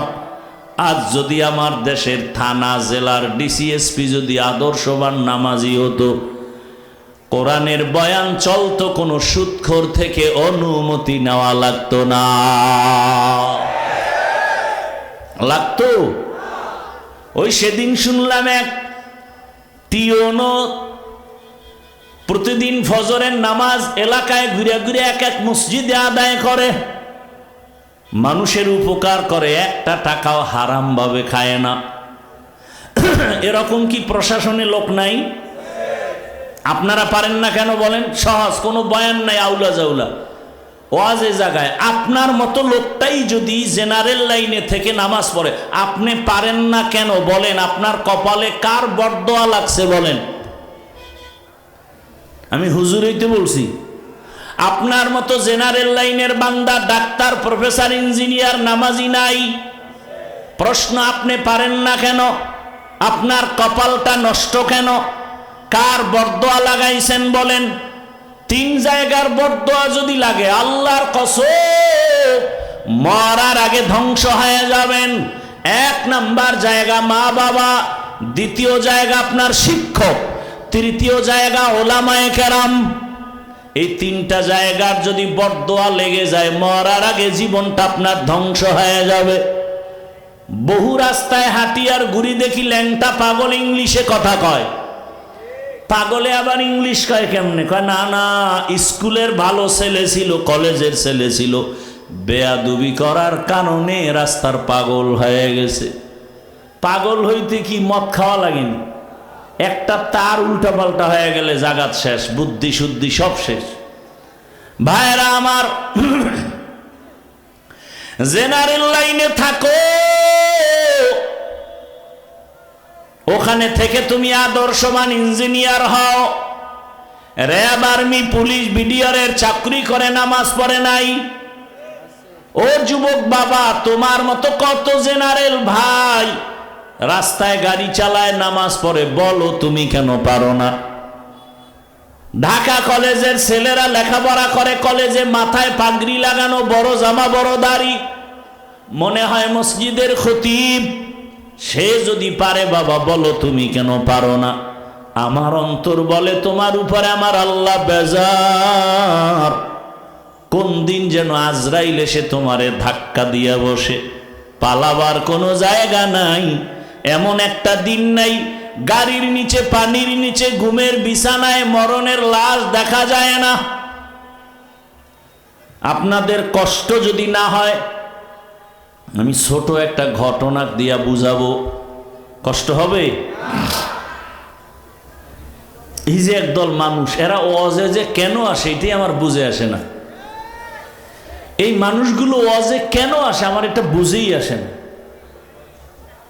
যে একটু দোয়া করে যাবেন, এই ভাগ্যটা নাই, তো আসছেন কেন? যে লাইন দিয়ে উঠতেছে, কি বিষয়টা কি? ওই মেয়া, বিষয়টা কি? এটা নাটকের প্যান্ডেল নাকি? মন চাইলে উঠবেন, মন চাইলে চলে যাবেন, এটা যাত্রার প্যান্ডেল? আসলে বিষয় কি? এই রকম থার্ড ক্লাসের বিছানায় সবার কপাল হয় না বসে থাকা। এই থার্ড ক্লাসের বিছানায় বসতে হলে মাওলার দয়া লাগে। যে কোনো ব্যক্তি বসতে পারেন, এটা কপালওয়ালা হতে হয়। বুঝেন না এই প্যান্ডেলটা এখন আল্লাহর কাছে কত দামি? বসার সাথে সাথে আপনাদের সব গুনাহ মাফ। বরং খুশি হইয়া আল্লাহ আরশে আজিম এরকম একটা মজলিস মিলাই দিছেন ফেরেশতা দিয়া। আর সেই মজলিসে আল্লাহ বক্তা হইয়া আমাদের প্রশংসা করতেছেন, আর আল্লাহ ফলাফল দিতেছেন, এই প্যান্ডেলের সকলকে আমি মাফ করে দিলাম। এজন্য এই ঠান্ডার ভিতরে মাটির মধ্যে বসা, এটা যে কোনো কপালওয়ালা পারে না, এটা কপাল লাগে, কপাল। যেই রসুলকে এক নজর দেখলে ভালোবাসা দিয়া জাহান্নাম হারাম, সেই রসুলকে 13 বছর দেখছে আবু জাহাল, কালেমা পড়ে নাই। অথচ 27 বছরের যুবক তরবারি নিয়ে দৌড়ায় নবীরে জবাই করবে। রহমতের নবীরে দেখা মাত্র তরবারি ফালায়া কালেমাওয়ালা হয়ে গেল। 13 বছর দেখলো, বয়ান শুনলো, কালেমা পড়ে না, কত বড় বেঈমান। আর 27 বছরের যুবক তরবারি নিয়ে নবীকে জবাই করতে গিয়া কপালওয়ালা হয়ে গেল। এখন আমার ওমর এত দামি, ওমর যেই রাস্তা দিয়া চলে শয়তান ওই রাস্তায় চলতে ভয় পায়। ও আমার যুবক বাবারা, পর্দার আড়ালের মা বোনেরা, অনেকেই আপনারা হয়তো জেনে থাকবেন, আমি একটা ঘটনা অল্প টাইমে ঘুষায় বলি। এ জমিনে আপনার এক আল্লাহর গোলাম, আল্লাহর ইবাদত করে, আলেম না, সাধারণ লাইনের মানুষ, কিন্তু আলেমদের ছোঁয়া পাইয়া দিনের উপরে মজবুত হয়ে গেল। ইবাদত করতেছে, মাওলার কাছে চাইতেছে, কাঁদতেছে, কিন্তু বিবাহ শাদী করে না। তার ছোট ভাই বিয়া করে ফেলছে। ছোট ভাই তেমন আল্লাহর পথে নাই। বিবাহ করি একদিন বড় ভাইকে বলে, ভাই আপনি বিবাহ করেন না কেন? বলে মেয়ে পাই না। বলে দেশে কি মেয়ের অভাব? ছোট ভাই মনে করলো বড় সুন্দরী শিক্ষিতা মেয়ে চায়। সম্ভ্রান্ত এক পরিবারের মেয়ের খবর নিয়ে ভাইকে বলল, ভাই পাওয়া গেছে ভালো সম্ভ্রান্ত পরিবারের শিক্ষিতা মেয়ে, অনেক বড় দামি। বড় ভাই বলে, এমন ডানা কাটা ভরি মরিয়া গেল, আমি ঘরে নিব না। ডানা কাটা পরি ঘরে আসলে বাবার ডানা কেটে ফেলবে, মায়ের ডানা কেটে ফেলবে, আর বলবে তোর মা বাপ খারাপ। কিরম ডানা কাটা পরি আছে না আপনাদের? বিয়া কইরেই বলবে, এই তোর বাপ মা ভালো না, কি করবো? কয় বগুড়ায় গিয়া ফ্ল্যাট ভাড়াল। তোর মায়ের ডানাও খারাপ, বাপের ডাও খারাপ। শহরে যাইয়া তোমারে ফকির বানায় কয় তোর ডানাও খারাপ, আমি হিজরতে গেলাম। কি এ ডানা কাটা পরীর চরিত্রহীন লুভিরা বিয়ে করবি? তোর কপালে বউ নাই, লিখে রাখ, স্টাম্প থাকলে আমার থেকে সাইন নে। যদি সারা রাত মোবাইলে আকাম করো, তোর কপালে বউ নাই, বউ জল্লাদ আছে, জল্লাদ। আসতে বলো কেন? আমার কথা যদি মিথ্যা হয়, আমি মইরা গেলে কবরে জুতা মেরে আসিস। লিখে রাখ, কয়টা মাইয়ার চরিত্র নষ্ট করছো। তোর ঘরে এক মাইয়া আসবে, বউ হয়ে আসবে না, জল্লাদ হয়া। 4 মাইয়ার জীবন খাইছো, এক মাইয়া জল্লাদ হয়ে তোর 14 গোষ্ঠীরে সাইজ করবে। রেডি থাক। কত ধানে কত চাল টের পাবি ওই জেলখানার শিখের মধ্যে ঢুইকা। লিখে রাখ, যা বলে গেলাম লিখে রাখ। তোর কপালে বউ নাই। কোরআনের আয়াত শুনবি দলিল, ওদিকে যাওয়ার টাইম নাই। আল খবিসাতু লিল, হ্যাঁ এতটুকু মনে রাখিস। তোর মাইয়া যদি 13টা কোরআন মাথায় লয়ে কসম খায় একা, হুজুর খুব পবিত্র। আমি বললাম ওর সিরিয়াল কত? তুই কয় নাম্বারের ছেলে? কয়টা কেমনে কম? আমি কই তোর ওই মাইয়া কয় নাম্বারের সিরিয়াল, তুই ওই সিরিয়ালে আসো। তোর যদি 4 মাইয়া তুই চরিত্র নষ্ট করে এটারে পঞ্চমে ধরো, তো ওই মাইয়াও 4 ছেলের চরিত্র নষ্ট করে তোরে ধরছে পঞ্চম। আল খবিসাতু লিল খবিসিন। রেডি থাক। তোর কপালে বউ নাই, কথাটা আমি খুব আসমান বরাবর ওজন দিয়ে বলে গেলাম। হ্যাঁ, যদি তওবা করো তো দরজা খুলে যাবে ইনশাআল্লাহ। তো তওবা তো করবি না, বরং ওয়াজের পরে বিড়ি টানবি আর বলবি বয়ান যাই করছে খারাপ না, কিন্তু এই কিন্তু দিয়া বাস ঢুকাবি। তো বাস তো তোর 14 গোষ্ঠীর মধ্যে ঢুকবে, তোর কপাল পুড়বে। কোন দিন গাড়ির চাকার তলে মাথা ঢুকবে টেরই পাবি না। আর মরণ অস্ত্রলে এত দৌড়াও, বাইক নাম কি কি কয় এলাকায়? Motor cycle. যুবকরা বলতো সত্য কথাটা, বাস, ট্রাক, আরো আরো লঞ্চ, বিমান আর হুন্ডা মোটর সাইকেল, কোনটা অ্যাক্সিডেন্টে মানুষ বেশি মরে গড় হিসাবে বলতো? তোদেরটাই তো তোরা বললি। তাহলে মায়ের থেকে বিদায় নিয়ে নিবি ডেলি, কারণ ভালো কামে তো আর যাও না, যাও তো আকাম করতে। তো বিদায় নিয়ে নিবি, মা ফেরত আসতে নাও পারি, বাইক লাইসেন্সের কি নাই, গ্যারান্টি নাই, কারণ এটার উপরে উঠলেই তো তোর শরীরে আগুন লাগে, আর পেছনে যদি বিপরীত পার্স বসা থাকে তাতে আরো আগুন। তাহলে তোর মরণটা খুব নাকের ডগায়, মাস্তানি বেশি করিস না। সিঙ্গাপুরে যাবে, পায় না ভিসা হয়ে গেছে, টিকিট করছে, আর 2-4 দিন পরেই যাবে। খুব আনন্দ, সবার সাথে ভালো ব্যবহার, ভদ্র ছেলে, জাগার নাম কমু না। ওই ছেলেটা সকালে বাসায় বসা, 8টার সময় ওর বন্ধু ফোন দিছে, একটু চায়ের দোকানে যাব, নাস্তা টাস্তা করে আস। তো বলে আম্মু একটু দোকানে যাই। তো বাইকটা লয়ে বাইরিস, মা কয় তাড়াতাড়ি আসিস, ভিসা হয় না হয়ে গেছে, টিকিট করছে, 2-4 দিন পরে চলে যাবে সিঙ্গাপুর। ওর মামা একজন আলেম আমার সাথে বলল আর কানলো। ওই যে বাইকে উঠছে বন্ধুরে নিয়া, দোকানের কাছাকাছি গিয়া একটা ওই যে পিলার আছে বিদ্যুতের, ধাম করে লাগাই দিস, ঘুইরা পড়ে গিয়া মাথা শেষ। কয়েকদিন পর সিঙ্গাপুরে যাবে, আল্লাহ কয় একেবারে নিয়ে নেই। আর আমরা গাড়িতে উঠি, আফসোস, কত যে দোয়া দুরুদ পড়ি গাড়িতে বৈশা, কত দোয়া দুরুদ পড়ি, ইস্তেগফার পড়ি, দরুদ শরীফ পড়ি, 5টা সূরার আমল করি, আয়াতুল কুরসি পড়ি, সূরা ফাতিহা পড়ি, কত আমল করি গাড়ির মধ্যে। আল্লাহ তুমি হেফাজত করো, তুমি ছাড়া কে আছে।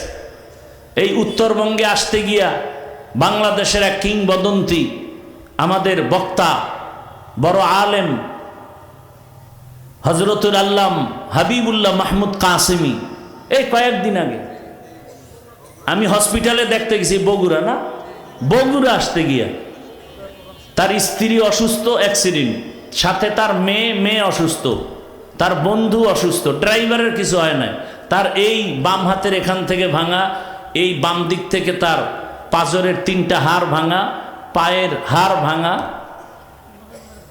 আর তুই গাড়ির মধ্যে একটা গান চালাবি, আকাম করবি, আর তোরে আল্লাহ এমনি বাঁচাই দিব। দোয়া পড়তে পড়তে হুশ থাকে না, টুকটাক যা আমল করি, এরপরও পাও ধরে ধরে কান্না করি, আর তুমি আমলই করো না, তুমি মাস্তানি করে জান্নাত পাবা, এত সোজা। আল্লাহ হেদায়াত দান করুন। কাউকে ছোট করার জন্য বলছি না, আমিও জান্নাতে যাব, আপনাদেরকেও নিয়ে যাব, সেই মোহাব্বতে বলতেছি, রাগ করবেন না। ছোট ভাই বিয়া করছে, বড় ভাই বিয়া করে না, মাইয়া নাই, পাইছে ডানা কাটা পরি, না এই মেয়ে বিয়া করুম না। ছোট ভাই কয় তোর কপালে বিয়া নাই। বড় ভাই জবাব দিল, আল্লাহ যদি চায় তাহলে হবে, বান্দা চাইলে হবে না। এইবার কথা, তুই কি মাইয়া চাও? বড় ভাই কয় আমি এমন একটা মেয়ে চাই, যেই মেয়ে আমার ডান হাত ধরে আমাকে জান্নাতের দিকে আগায় নিবে।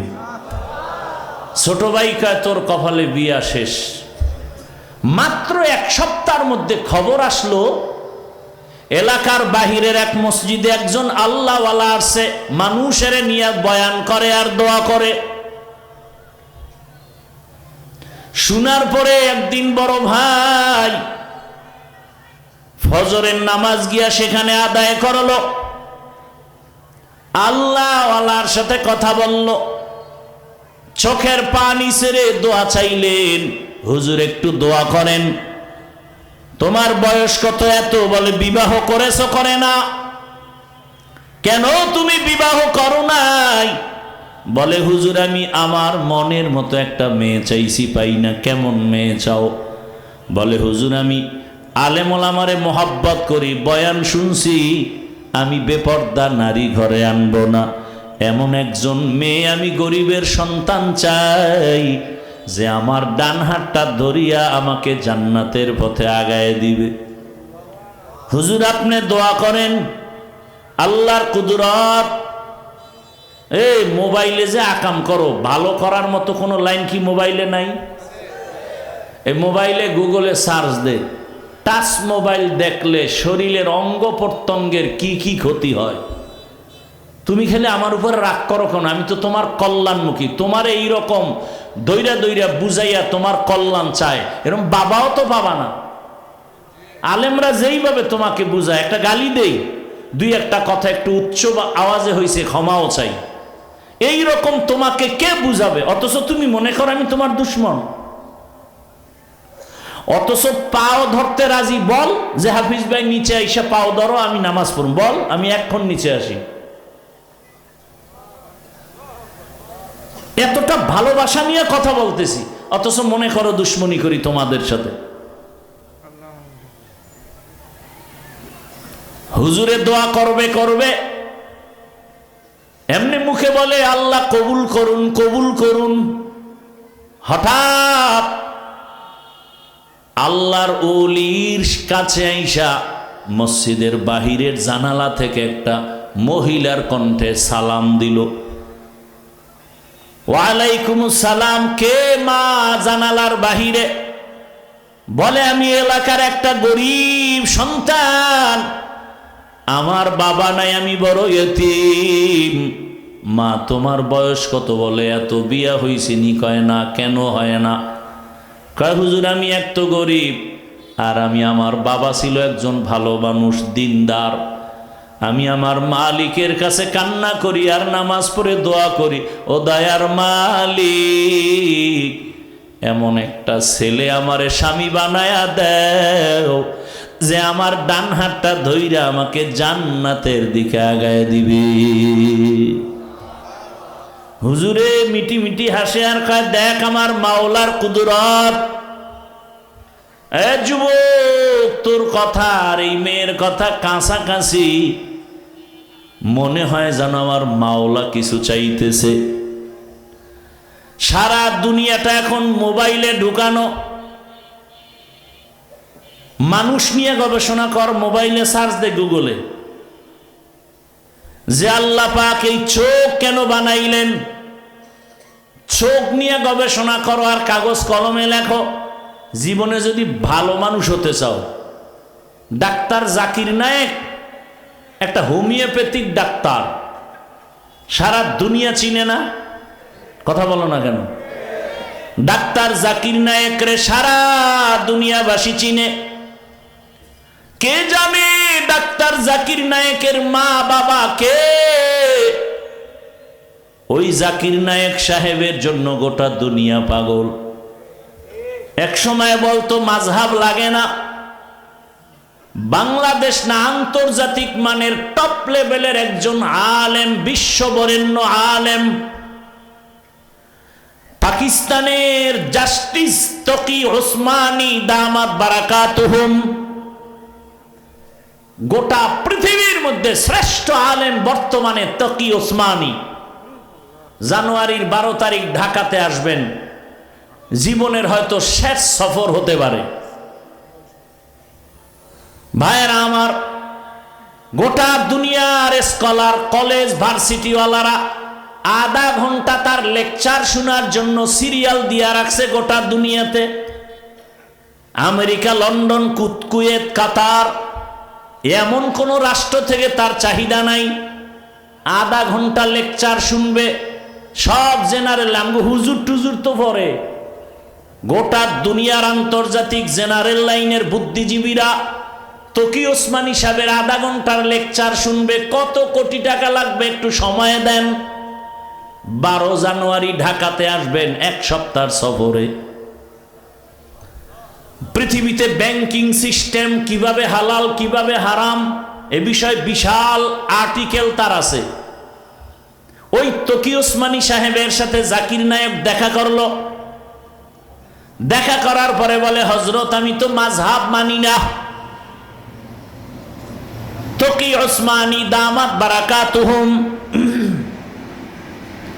কোরআন সুন্নাহর আলোকে যৌক্তিকভাবে এমন সুন্দর বয়ান দিলেন, এমন সুন্দর কথা বললেন, জাকির নায়েক সাহেব পরবর্তীতে প্রায় 40 মিনিটের একটা লেকচার দিয়েছে জাকির নায়েক সাহেব এবং বলেছে মাযহাব মানা ছাড়া ইসলাম মানার কোনো রাস্তা নাই। প্রায় 40 মিনিটের একটা বক্তব্য, গোটা দুনিয়াতে ভাইরাল। ভাইরা আমার, এইবার হুজুর বলে তোমার চাহিদা মতো মেয়ে, মেয়ের চাহিদা মতো তুমি। বলে হুজুর আপনি যদি মধ্যখানে থাইকা বিবাহের ব্যবস্থা করেন আলহামদুলিল্লাহ। সংক্ষেপে বলছি, যুবক মা বোনেরা ভালো করে শুনেন। বিবাহ হয়ে গেল, এই ঘটনাটা গুগলে সার্চ দিলে পাইতে পারো, নামটা শেষে বলতেছি, খেয়াল করিও। ভাইরা আমার, বিবাহ হওয়ার পর মনের মতো স্ত্রী, মনের মতো স্বামী, এক হাতে তালি বাজে না, বিনা বাতাসে পানি নড়ে না। স্বামী আর স্ত্রীর মন যদি এক না হয়, ওই বাগানে সুন্দর ফুল ফুটে না। দোনোজনার মন এক। কেমন এক? ফজরের সময়, ভোর রাতে তাহাজ্জুদের নামাজে স্বামী যদি উঠে স্ত্রীকে জাগায় দেয়, স্ত্রী যদি উঠে স্বামীকে উঠায় দেয়, দুইজনে ওযু বানাইয়া এক যায় নামাজে বসে নামাজ আদায় করে। প্রতিদিন দোয়া করে, হে মালিক, জীবনের একটা আশা পূরণ করেছো, কোন দিন মরে যাব জানা নাই, আমাদের দাম্পত্য জীবনের আর একটা আশা, তুমি এমন একটা সন্তান আমাদের দান করিও যেই সন্তান হবে আমাদের নাজাতের ওসিলা, হেদায়াতের একমাত্র ফাউন্ডেশন। স্বামী আর স্ত্রীর কান্না মালিক কেন শুনবেন না? বেপরদায় চলে না, বেহুদা গল্প করে না, নারীদের নিয়ে আম্মা জান আড্ডা দেয় না, স্বামীর বদনাম বলে না, আল্লাহর কাছে চোখের পানি কবুল। আল্লাহ তাআলা দুইজনার কান্নায় একটা সন্তান দান করেছেন। এই সন্তান আসার পরে এবার আরো কান্না, ও আল্লাহ তুমি আমার সন্তানটাকে জগৎ বিখ্যাত ওলি হিসাবে কবুল করো। এমন দোয়া মা বাবায় করছেন, জমিনে আসা মাত্র অল্প বয়স, যেটাকে আমরা যুবক বলি, সেই যুবক বয়সে গোটা দুনিয়াটাকে লাড়া দিয়ে দিস। মিশরের ভেতরে বেঈমানেরা যখন ক্ষমতা দখল করলো, হুঙ্কার দিয়া দাঁড়ায় গেল, মুসলমানের প্রথম কিবলা বাইতুল মাকদিস, জালেমেরা যখন আক্রমণ করেছে, এই যুবক হুঙ্কার দিয়া ময়দানে ঝাঁপায় পড়লো। অল্প দিনের মধ্যে গোটা দুনিয়াতে তার নাম আর ডাক, নাম আর ডাক, নাম আর ডাক। ইতিহাসের পৃষ্ঠায় সাক্ষ্য, গুগলে সার্চ দিয়া দেখবি যুবক বাবা বাসায় গিয়া, এই বহুল আলোচিত যুবক হলো সুলতান সালাহউদ্দিন আইয়ুবী রাহমাতুল্লাহ আলাইহি। এর মা বাবার কাহিনী শুনাইলাম, এইবার এর কাহিনী বলতে গেলে রাত শেষ। ভাইরা আমার, বললে লাভ কি? আপনার ছেলেটার এরম বানাইছেন? নিজেও গাঞ্জা খান, ছেলেরও গাঞ্জা খাওয়ান। নিজের মাইয়া বেপরদায় কলেজে দৌড়ায়, বউ ওদিকে পার্কে দৌড়ায়, তো লাভ কি বয়ান করে? ফজর পড়েন নাই, জহুর পড়েন নাই, আসর পড়েন নাই, মাগরিব পড়েন নাই, কি লাভ হবে? মুমিন বেঈমানের ব্যবধান নামাজ। বেঈমানেরা নামাজ পড়ে না, মুমিন যারা তারা নামাজ ছাড়ে না। নামাজ কই? আজকে বয়ানের পরে যদি দেখেন মসজিদে মুসল্লি বেশি, বুঝা যাবে বয়ানটা কাজে লাগছে। আর যদি দেখেন না মুসল্লি আরো কইমা গেছে, বুঝবেন বয়ানের ফলাফল ভালো হয় নাই। পর্দার আড়ালের আম্মা জানেরা, আপনার মতো কত মা এখনো আছে বেপর্দায় চলে না, নামাজ ছাড়ে না, মোবাইলে সময় নষ্ট করে না। স্বামীর মাল হেফাজত করে। ও আমার যুবক, বিদায় বেলা বলে গেলাম, মা বাবার দোয়া নিয়ে এখনো সময় আছে, তওবা করো। ডাক্তার যদি হও, আদর্শবান ডাক্তার হইও, আদর্শবান ইঞ্জিনিয়ার হও, আদর্শবান প্রফেসর হও, ওসি ডিসিএসপি হও। আম্মা জানকেও বলবো, সন্তানটাকে ভালো লাইনে চালানোর মেহনত করেন, সন্তানটাকে কোরআন পড়াবেন। ডাক্তার হইয়াও কোরআন পড়বে, রুগী দেখবে, নামাজ পড়বে, মা বাবার জন্য দোয়া করবে। এমন একটা কোরআনওয়ালা ডাক্তার দুনিয়াতে রেখে যাবেন, কোরআন পড়নেওয়ালা ইঞ্জিনিয়ার বানাবেন। এখনো সময় আছে, যারা এই লাইনে নাই তওবা করেন। দুনিয়ার হায়াত আর কয়দিন, আল্লাহর মোহাব্বত নিয়ে তওবা করেন। আর আল্লাহকে মনে মনে বলেন, জোরে বলা লাগবে না, মনে মনে বলেন, হে মালিক, জীবনে তো কম গুনাহ করলাম না। ও মা, ও বোনেরা, ও যুবক বাবারা, মনের আশা পূরণ করতে গিয়া পার্কে পার্কে দৌড়াইছো, এখনো কি আশা পূরণ হয় নাই? আমাকে বলো, আর কতদিন পার্কে গেলে আশা পূরণ হবে? আর কত রাত্র মোবাইল চালাইয়া গুনাহ করলে আশা পূরণ হবে? আর কতদিন দাড়ি কাটলে আশা পূরণ হবে? আর কতবার বেপরদার নাচ গান করলে আশা পূরণ হবে?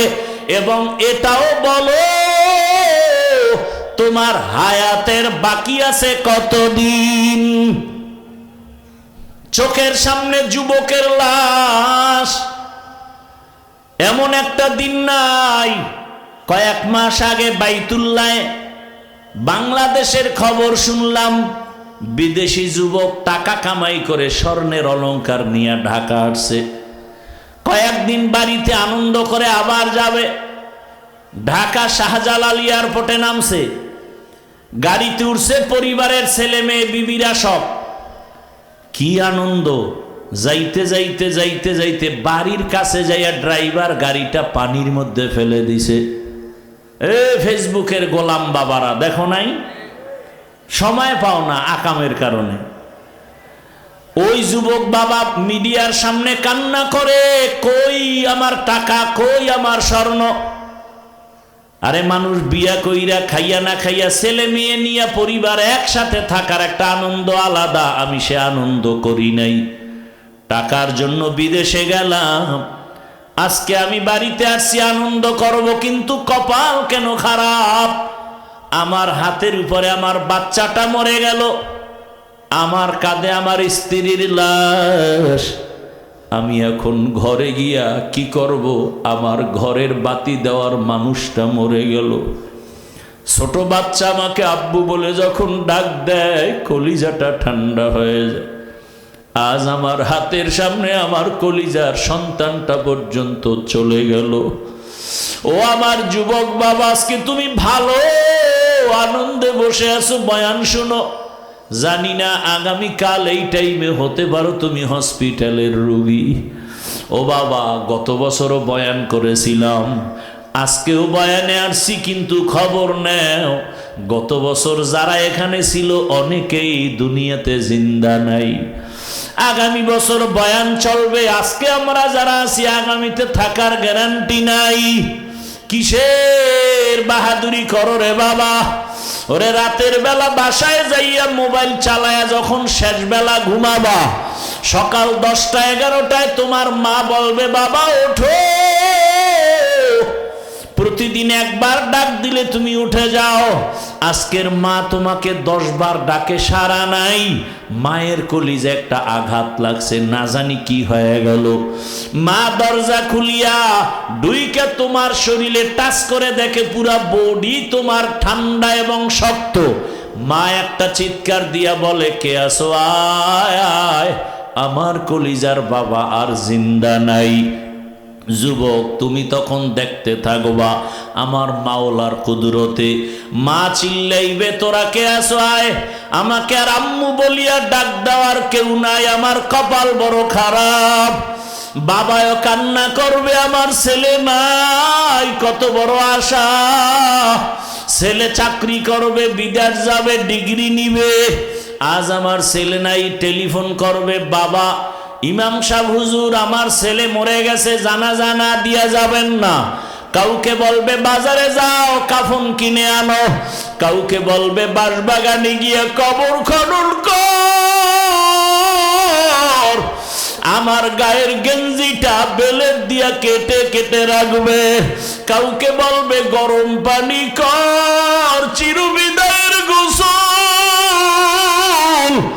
তোমার আমার জামা কাপড় খুলিয়া ঘরের পেছনে একটা খাটের উপরে রাখিয়া গরম পানি দিয়া মশারি টানায় গোসল শুরু করে কাফন পরাবে। মা কান্না করবে, আমারে মা বলিয়া কে ডাকবে। কাফনে পেঁচায় যখন মসজিদের খাটে উঠাইয়া কবরের দেশে নিয়ে যাবে, জানাজার মাঠে নিবে, মা জানালা দিয়া ডাকবে আর বলবে, আবার বাবারে কই দাও। সবাই বলবে জানাজার মাঠে নিয়ে যাই, ওখান থেকে কবরস্থানে নিব। মা বলবে, আমার বাবার চেহারাটা শেষবারের মতো একটু দেখাও, আর জীবনে দেখা হবে না। ও যুবক, মায়ে জীবনের শেষ দেখা দিয়া দিবে। জানাজা পড়ায় কবরে রাখিয়া সবাই মাটি দিয়া চলে যাবে। ওই কবরে এখন কেউ নাই, ডানে মাটি বামে মাটি, উপরে নিচে মাটি, বালিশ নাই, বিছানা নাই, বাতি নাই, অন্ধকারের ঘর, সাপ বিচ্ছুর ঘর। দুইজন ফেরেশতা তিনটা প্রশ্ন করার জন্য আসবে। রবের পরিচয় দাও, ধর্মের পরিচয় দাও, রহমতের নবীর পরিচয় দাও। ওরে যারা নামাজ নাই, রোজা নাই, দাড়ি নাই, টুপি নাই, ওরা কবরে গিয়া বলবে, হা হা লা আদরি, আফসুস আমি কিছুই জানি না, কিছুই জানি না। নবী বলেন, আল্লাহ গায়বী আওয়াজ দিবেন, ও ফেরেশতা, এই নাফরমান বেনামাজিরে আর সুযোগ দেওয়া যাবে না। আমি দুনিয়াতে কম সুযোগ দেই নাই, আমার দেওয়া সূর্যের আলো, চাঁদের আলো, পানি ভোগ করলো, জমিনের ফসল খাইলো, গাছের ফল খাইয়া, আমার হুকুম মতো নামাজ নাই, রোজা নাই। এখন আর ছাড় দেওয়া যাবে না, কবরে জাহান্নামের সাথে রাস্তা বানায় দাও, কবরে জাহান্নামের আগুন। ও আমার কলিজার যুবক, একটা বেতের বাড়ি সইতে পারি না, মশার কামড় সহ্য করতে পারি না। গুনাহগার হইয়া কবরে গেলে জাহান্নামের গরম কেমন করে সহ্য করবা? আমার আল্লাহ রাগ করি আওয়াজ দিবে, কবরের মাটি, এই বেনামাজি নাফরমানের দুই দিক থেকে জোরে জোরে চাপ দাও। এত জোরে চাপ দিবে পাজরের হাড়গুলো চুরমার হয়ে যাবে।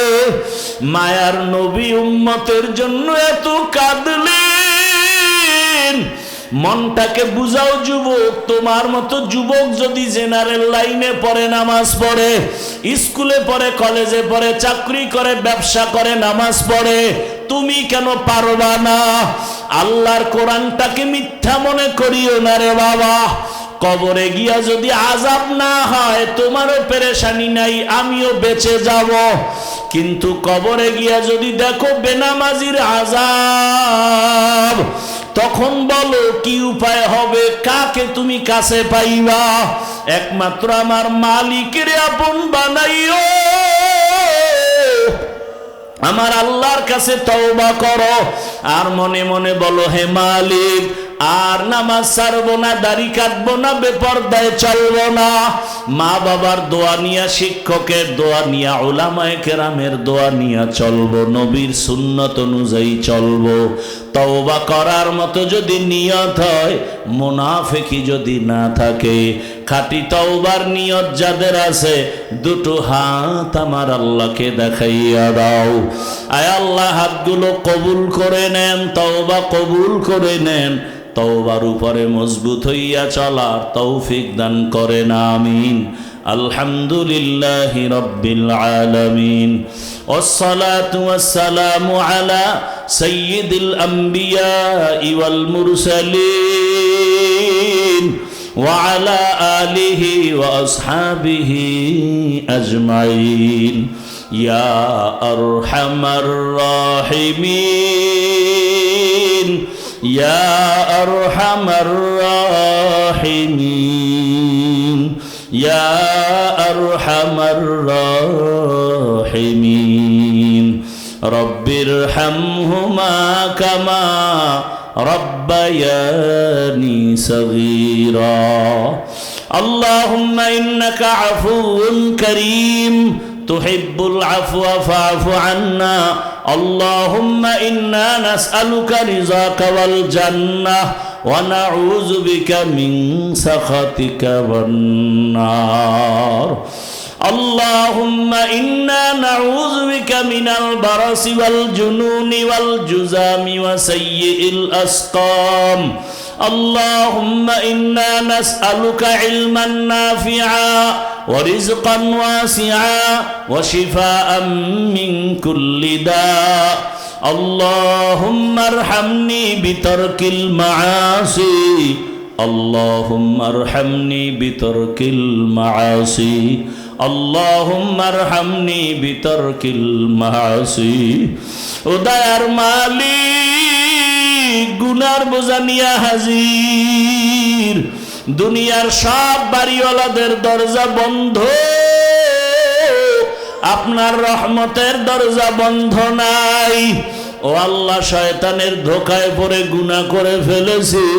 গুনার কারণে আমার হাত না পাক, আমার চোখ না পাক, আমার জিহ্বা না পাক, আমার অন্তর না পাক। আমার গুনার খবর আমার মা বাবা ভাই বোনেরা কেউ জানে না। যদি জানতো আমারে ভালো নজরে দেখতো না। ও আল্লাহ, আপনি যে কত দয়ার মালিক, আপনি জানেন আমি কত বড় গুনাহগার। আয় আল্লাহ, এরপর আপনি রাগ করিয়া পানি বন্ধ করেন নাই, খানা বন্ধ করেন নাই, সম্মানের জায়গা থেকে ফালাইয়া দেন নাই। তওবার নিয়তে ফিরে আসি, আর গুনাহ করব না রে আল্লাহ। আয় আল্লাহ, তওবা করতেছি, আর দাড়ি কাটবো না, নামাজ ছাড়বো না, বেপরদায় চলবো না। মা বাবার দোয়া, শিক্ষকের দোয়া, উলামায়ে কেরামের দোয়া নিয়া নবীজির সুন্নাত অনুযায়ী চলবো। আমাদের তওবা কবুল করে নেন। আয় আল্লাহ, গুনাহমুক্ত জীবন দান করেন। আয় আল্লাহ, মাহফিল কবুল করে নেন। আয়োজনকারী, সহযোগিতাকারী, দান সৎকারীদের কবুল করে নেন। এলাকায় শান্তি দান করেন। মা বোনদের আবেদা পর্দাওয়ালা বানায় দেন। সন্তানগুলো নেককার বানায় দেন। লেখাপড়া পরীক্ষার্থীদের কামিয়াবি দান করেন। আয় আল্লাহ, আমার কলিজার যুবকদের দিনদার বানায় দেন। মোবাইলের গুনাহ থেকে আমাদের হেফাজত করেন। সারা দুনিয়াবাসীকে মাফ করে দেন। মুসলমানের হেফাজত করেন। আয় আল্লাহ, প্রবাসীদেরকে হেফাজত করেন। বাংলাদেশ ইসলামের জন্য কবুল করে নেন। আয় আল্লাহ, উলামায়ে কেরাম, পীর মাশায়েখের এক বানায় দেন। উম্মতের অন্তরে মোহাব্বত বাড়ায় দেন। আয় আল্লাহ, মুখালিফের মুআফিক বানায় দেন। আয় আল্লাহ, বাতিলকে বাতিলের দ্বারা দমন করে দেন। বাতিলের নেফাকি জাহের করে মুমিনের ঈমান আমল হেফাজত করেন আল্লাহ। যারা ব্যবসা করে, চাকরি করে, কামাই রুজিতে হালাল ভাবে বরকত বাড়ায় দেন।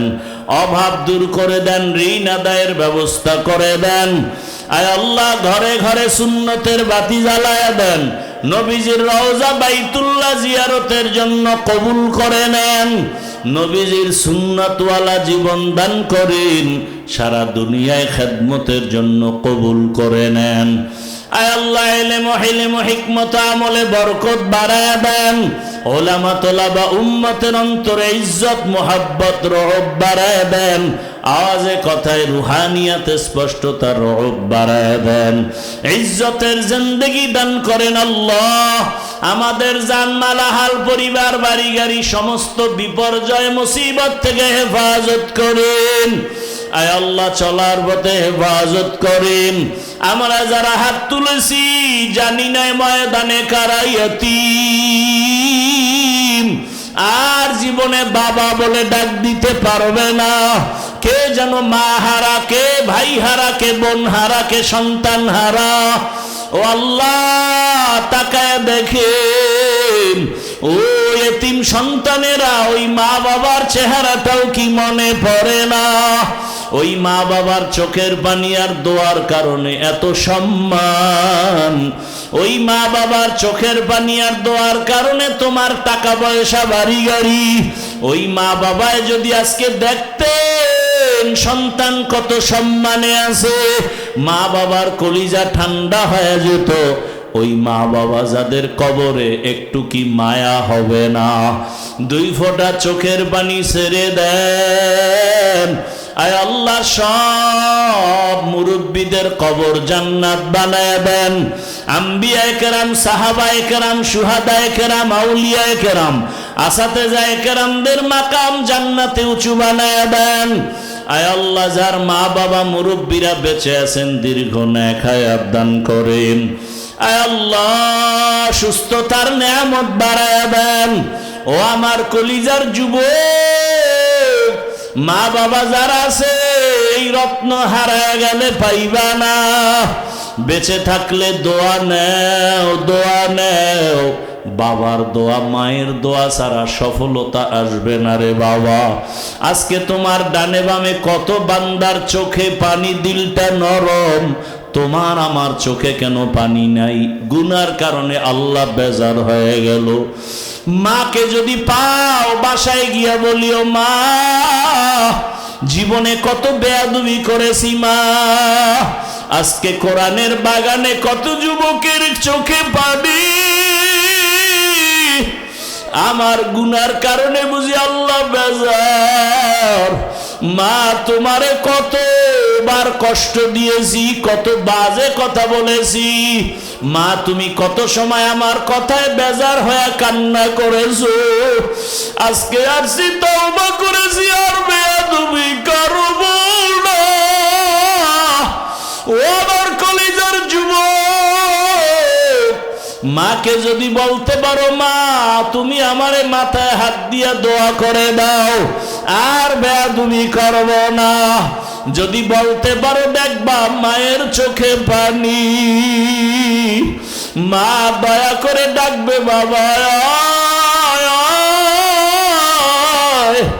মা কাছে ডাক দিয়া, মাথায় হাত দিয়া একটা ডাক দিয়া বলবে, আরশে আজিমের মালিক আমার কলিজার সন্তানটারে কবুল করে নাও।